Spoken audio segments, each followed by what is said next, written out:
Luiz. Boa tarde, ouvintes do Gaúcha Repórter.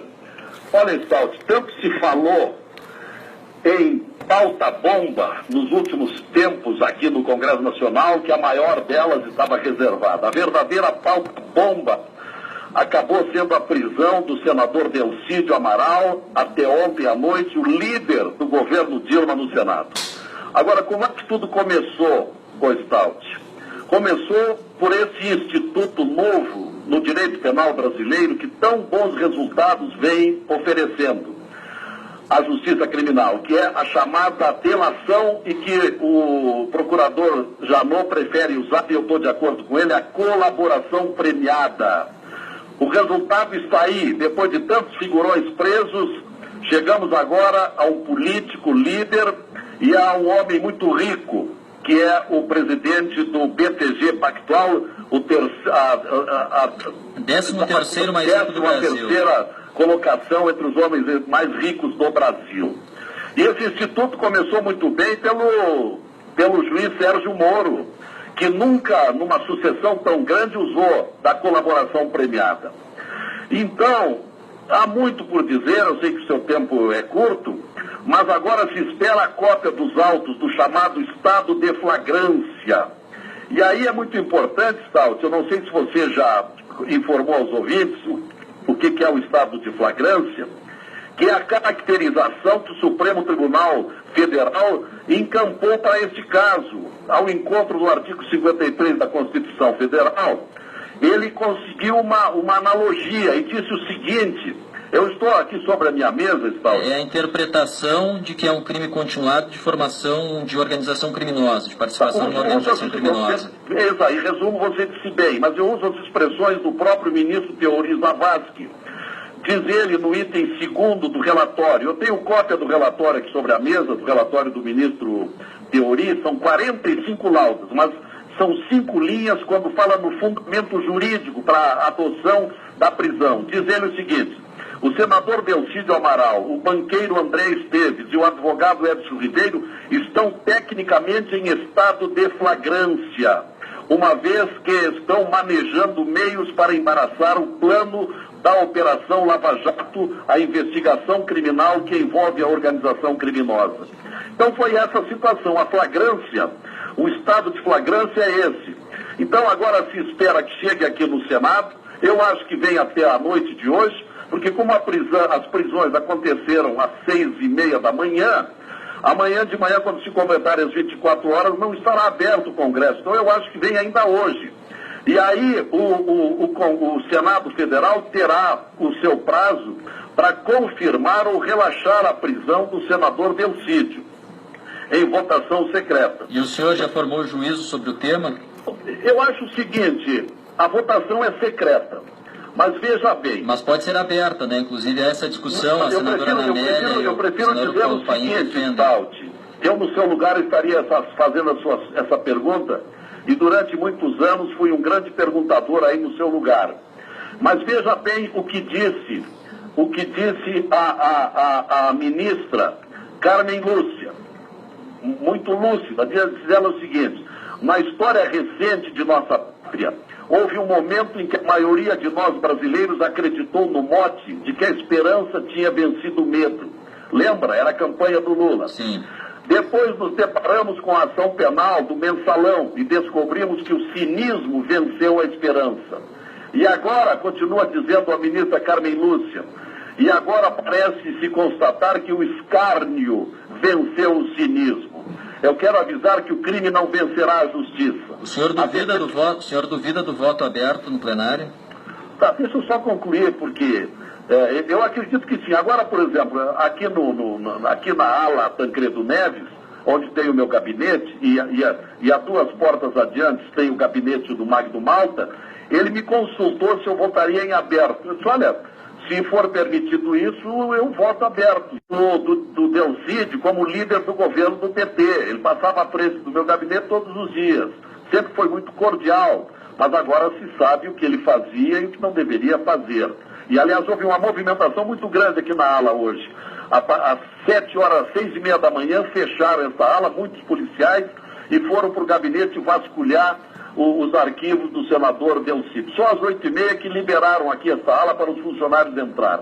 Mas veja também, eu já estou insinuando aqui o meu voto, o Stout. Veja o que disse o Celso de Mello. Impunidade parlamentar não é manto para proteger senadores da prática de crime. O comportamento desse senador traduz exemplo clássico da hipótese de decretação da prisão cautelar. Delcídio achava-se em situação de flagrância e de delito inafiançável. A ordem jurídica não pode permanecer indiferente a condutas assintosas de membros do Congresso Nacional. E aí é que houve o grande erro do Delcídio. Na gravação, e você sabe quem é que fez a gravação, né? O filho do Cerveró. O Bernardo. É. O filho do Nestor Cerveró, ex-diretor da Petrobras. Está preso. Bom, então veja bem, ele promoveu uma reunião, o Bernardo, e ligou o gravador em algum ponto da sala. E estavam ali na reunião o Delcídio, ele, Bernardo, com o gravador ligado, o chefe de gabinete do Delcídio, Diogo Ferreira, o advogado do Cerveró, Edson Siqueira Ribeiro Filho, e o André Santos Esteves, o presidente do PTG Pactual. Então, jamais poderia imaginar... O André Esteves, Lazier, o André Esteves, ele é citado com muitos detalhes, mas não estava na reunião. Não estava na reunião. Não estava na reunião. Ele é citado em detalhes de uma conversa dele com Delcídio Amaral. Com detalhes, mas ele não estava na reunião. Ele estava na reunião, mas os indícios eram muito eloquentes. Então, o Stout, ouvinte do Gaúcha Repórter, os indícios, e não só indícios, as provas materiais até agora são muito flagrantes. E nós teremos que votar. É claro que nós queremos ver o andamento da sessão, haverá muitos pronunciamentos e depois haverá a votação. E além disso, o Stout, eu sou integrante, entre os 15 integrantes do Conselho de Ética do Senado, eu fui indicado pelo meu partido, pelos 6 senadores pedetistas, fui o indicado para ocupar o posto que tem direito o PDT no Conselho de Ética. Então eu vou julgar, lá adiante eu vou julgar a Delcídio. Então veja, fica um pouco inconveniente eu estar abrindo o meu voto nessa hora. Certo. Mas os dados aqui são muito eloquentes de tudo que está acontecendo, né? Senador Lazier Martins, para fechar, eu fiz a pergunta à senadora Ana Amélia Lemos e ela só respondeu. Se você me encontrar alguém que responda, me avise. Eu perguntei se a presidente Dilma Rousseff termina o mandato, termina o governo. Eu sei que o senhor, recentemente, em entrevista, inclusive a rádio no interior aqui do Estado, disse que acreditava que não terminava o mandato. Continua com a mesma percepção? Eu continuo achando, sim. Em primeiro lugar, o cerco sobre o Lula está se fechando, porque agora estão presos. Ontem o Bunlai, que era um grande amigo dele, e hoje o André Esteves. Então, ora, o Lula é o padrinho, é o patrocinador da dona Dilma como presidente da República. Os dados que estão sendo trazidos a público nesse processo de hoje dizem respeito à usina de Passadina. Ora, na época da compra, a presidente Dilma era presidente do Conselho de Administração da Petrobras, e a Petrobras comprou por valores exorbitantes, 10 vezes mais do que valia a precária usina de Passadina.